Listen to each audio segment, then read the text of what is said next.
안녕하십니까. 반갑습니다. 책의 윤쌤입니다. 자, 오늘은 쉼표 청춘 채널에서 여러분들한테 책 소개를 해드리는 시간인데요. 오늘 갖고 온 책은 바로 이 오리지널스라는 이 책입니다. 사실 이 책 같은 경우는 여러분들 딱 보시기 어떠세요?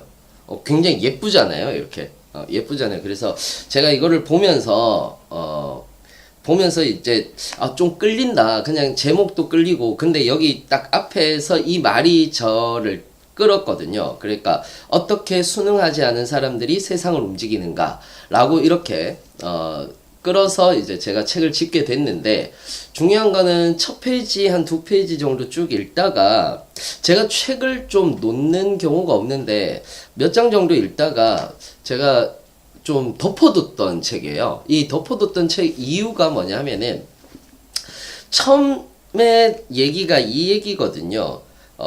바로 창조적 파괴라는 이 이야기인데, 사실은 이제 이 책 같은 경우는 제가 목차를 그렇게 많이 보고 사진 않았어요. 너무 일단은 예뻤고, 그리고 어떻게 순응하지 않은 사람들이 세상을 움직이는가 라고 해서, 제 직업도 직업이거니와 사례를 조금 많이 사용할 수 있겠다라고 해서 기능적으로 산 책이에요.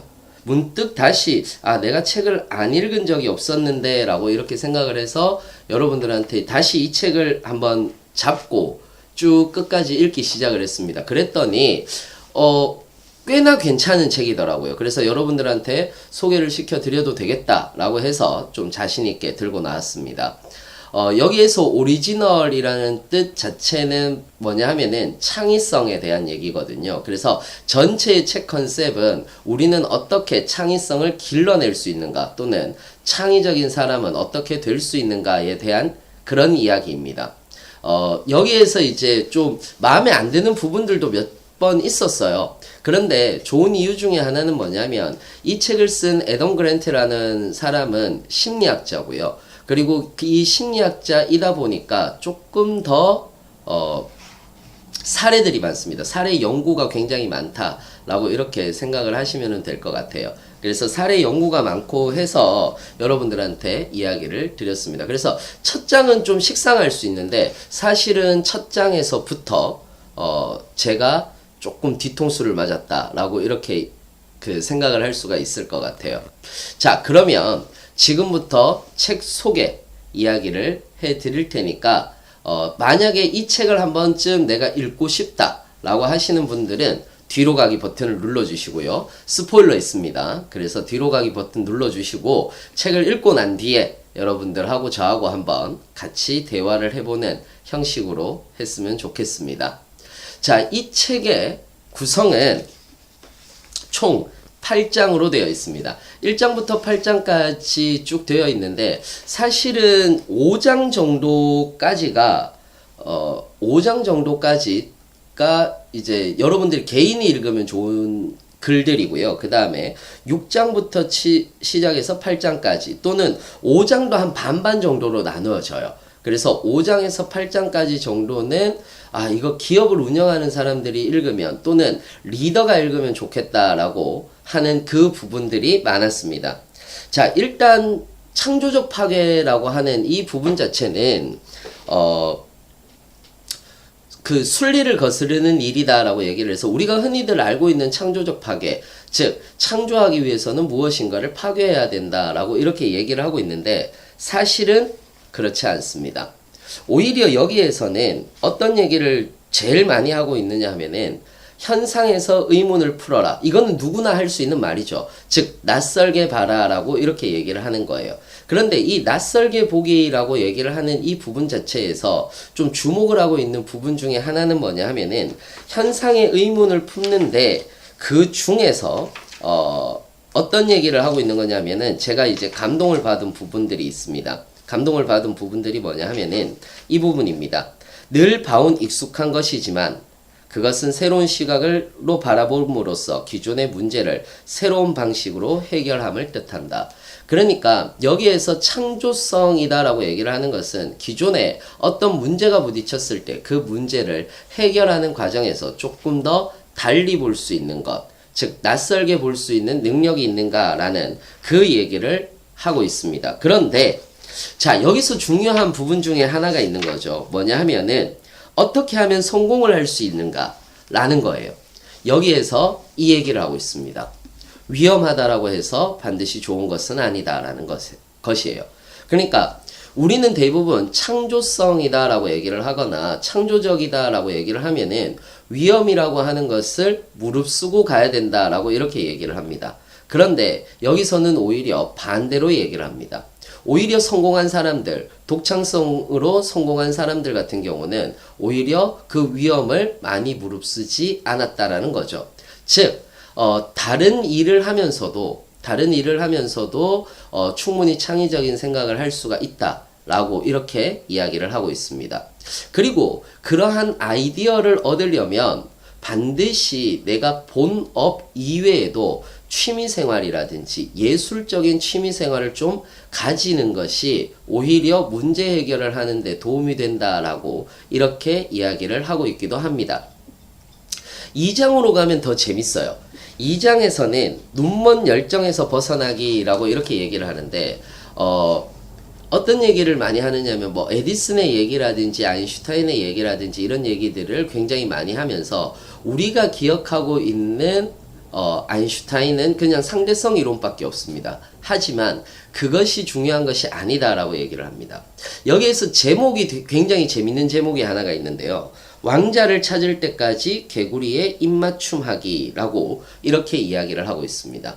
즉 우리가 무엇인가를 찾을 때까지 끊임없이 아이디어를 내고 양으로 밀어붙여야 된다라는 이 얘기를 너무나 당연한 얘기를 너무 담담하게 써 내려가고 있고 그리고 여기에 대한 근거로서 자기가 실험한 부분 즉 애덤 그랜트라는 사람이 실험한 부분에 대해서 이야기를 함으로써 근거를 제시하고 있거든요.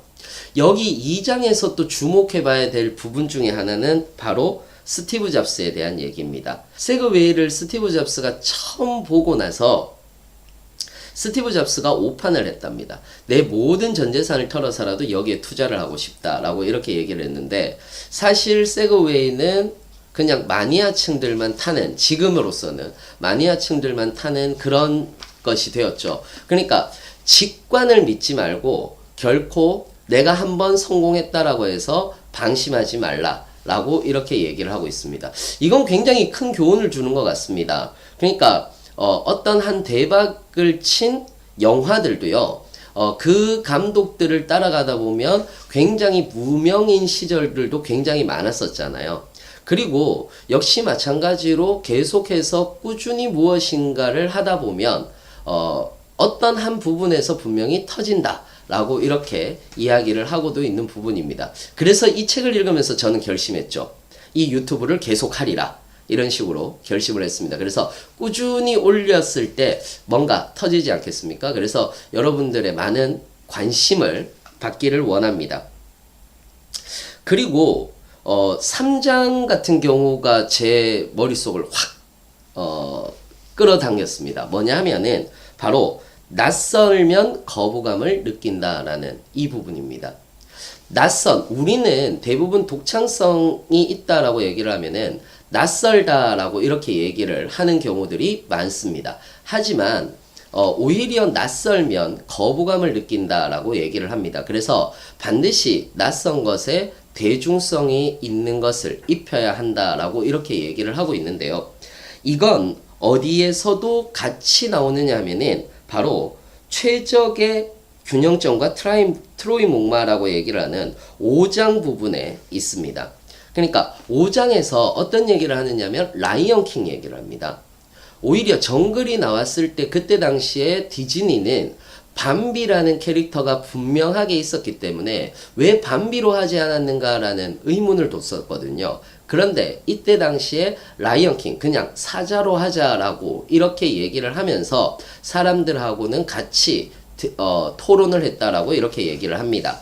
그런데 여기서 그냥 사람들이 디즈니인데 사자가 나오면 너무 낯설지 않을까라고 하면서 여기에 스토리를 햄릿 우리가 늘 알고 있는 햄릿에 대한 익숙한 이야기를 불어넣은 것이죠. 그래서 이 라이온 킹이라고 하는 것은 바로 역대 대작이 된다라고 이렇게 얘기를 하고 있거든요. 그래서 우리가 너무 낯설면 거부감을 느끼기 때문에 너무 많은 변화를 꾀하는 것이 아니라 점진적으로 변화를 꾀해라라고 이렇게 이야기를 하고 있습니다. 그리고 4장은 서두르면 바보다라는 이런 부분들도 있는데요. 분명히 우리는 무엇인가 번뜩이는 아이디어가 있을 때 빨리 그것을 해보고 싶어서 안달이 납니다. 저도 마찬가지고요. 저도 이 영상을 찍으면서도 빨리 올라갔으면 좋겠다. 빨리 무엇인가를 했으면 좋겠다. 그리고 많은 사람들이 빨리 많이 봤으면 좋겠다. 이런 생각을 하고 지금 이 영상을 찍고 있습니다. 그런데 저는 이 책을 읽으면서 한번 또다시 생각하게 되었습니다. 그냥 꾸준히 열심히 그리고 여러분들하고 소통하면서 계속해서 가자라고 이렇게 생각을 하게 되었습니다. 이 장에서는 서두르면 바보다라는 이 말은요. 그냥 계속해서 서둘러서 가는 것이 아니라 하나하나 점진적으로 가다 보면 시기가 반드시 온다라고 이렇게 이야기를 하고 있는 겁니다. 그래서 여기서 되게 재밌는 말 중에 하나는 바로 진인사 대천명이죠. 즉 진인사 했으니 이제 하늘의 명을 기다릴 뿐이다 라는 얘기인데요. 독창성이다 라고 얘기를 하는 것은 하루아침에 만들어지는 것이 아니다 라는 얘기를 하고 있습니다. 물론 이 부분에서 개인적으로는 아쉬운 부분이 있습니다. 우리나라는 너무 실적 위주의 사회입니다. 그러다 보니까 빨리 무엇이든 빨리 실적을 내는 그런 사회로 만들어지기 십상이죠. 그래서 누구 하나 기다려주지 않습니다. 그런데 여기에서는 기업인들에게 또는 리더들에게 한번 읽어보라라고 권유를 하고 싶네요. 어떤 부분이냐면은 기다려주어라 라는 겁니다. 기다려주면 즉 관용은 반드시 창작물을 가지고 올 수 있다 라는 것을 한 번 더 깨우치게 해준 그런 책이 아닐까라고 이렇게 생각을 합니다. 그리고 또 재밌는 것 중에 하나는 뭐냐 하면은 바로 이유 있는 반항. 저는 개인적으로 가장 재밌게 읽은 것이 바로 이 이유 있는 반항, 이 6장입니다. 대부분 부모들이 그런 얘기를 많이 합니다. 하지 마. 안 돼. 라고 이렇게 얘기를 하는데 이 애덤 그랜트 같은 경우에서는 조금 더 나갔습니다. 그러니까 마지와 그리고 서열상 아래에 있는 사람들 중에서 누가 더 독창적인가 라는 것을 먼저 파악을 했는데 오히려 독창적인 부분은 마지보다는 오히려 막내 쪽이 더 많았는데 문제는 뭐냐 하면은 막내는 반사회적인 성격 또는 반항심도 같이 자란다라는 거죠. 그렇다면 여기에서 가장 중요한 것은 그냥 단순히 그냥 내버려 두는 것 또는 자유를 주는 것만이 아니다라는 겁니다.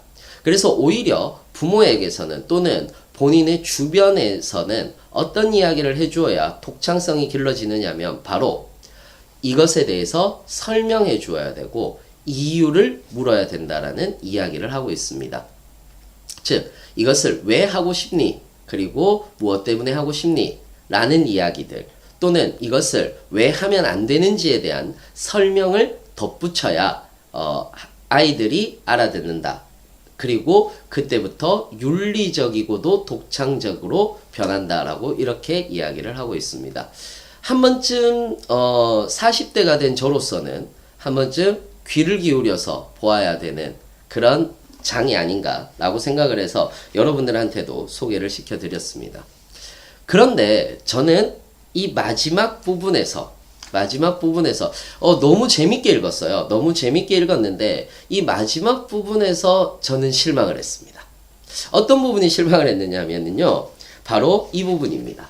이렇게 효과적인 행동 지침이라고 얘기를 해서 잘 안 보이실 텐데 효과적인 행동 지침이라고 해서 이 장이 있습니다. 사실은 너무 상술이 아닌가라고 이렇게 생각을 합니다. 이 효과적인 행동 지침을 보면은요. 개인을 위한 행동 제한 그리고 독창적인 아이디어를 당당하게 제시하고 감정을 다스리고 지도자를 위한 행동 제한이라고 하면서 그리고 부모와 교사를 위한 행동 제한이라고 하면서 한 7, 8장 정도로 되어 있습니다. 사실 이 부분만 읽으면 책을 다 읽은 거거든요. 그래서 좀 허탈했습니다. 앞에 책 읽지 말고 이 뒤에 것만 읽어도 충분히 여러분들한테 전해드릴 수 있는데 라고 하면서 약간 뭔가 속았다라는 생각이 들었습니다. 그래서 혹시나 조금 바쁘신 분들 같은 경우는 이 뒷페이지 정도만 한 번쯤 쭉 읽어보고 본인이 생각을 해봐도 좋지 않을까 라고 생각을 해봅니다. 저는 앞부분을 쭉 읽고 마지막 부분에서 장을 딱 넘기자마자 약간 허탈감을 느꼈거든요. 이럴 거면 왜 앞에서 장황하게 사례들을 이야기한 거야? 라고 이렇게 약간 울부짖기도 했습니다. 그런데 가만히 생각해 보니까 내 머릿속에 이 사람이 얘기한 애덤 그랜트가 얘기한 사례들이 있었고요. 그 사례들을 내가 이해하고 있다 보니 또 이 뒤에 요약한 부분들을 좀 더 쉽게 이해할 수 있지 않았나 라는 그런 생각들도 한번 해보았습니다. 자, 어떠셨습니까? 이 오리지널스라는 책입니다. 오리지널스라는 책인데 애덤 그랜트를 찾아봤더니 굉장히 재밌는 책들, 그러니까 심리학자로서 굉장히 재밌는 책들을 많이 이야기를 했더라고요. 그래서 저도 이제 이번 기회를 통해서 이 애덤 그랜트의 책을 한 번 더 보는 기회가 되었으면 좋겠다라고 이렇게 생각을 했습니다. 말이 약간 꼬이는데요.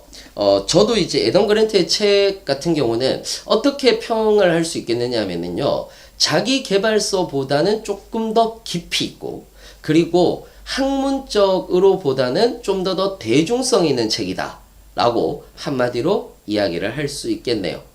자, 이렇게 해서 오늘 오리지널스 여러분들한테 소개를 시켜드렸습니다. 어떠셨습니까? 도움이 좀 많이 되셨나요? 도움이 되셨다면 여러분들 좋아요와 구독 많이 눌러주시고요. 많은 관심 부탁드리겠습니다. 그러면 다음 더 좋은 책으로 리뷰해 보도록 하겠습니다. 감사합니다.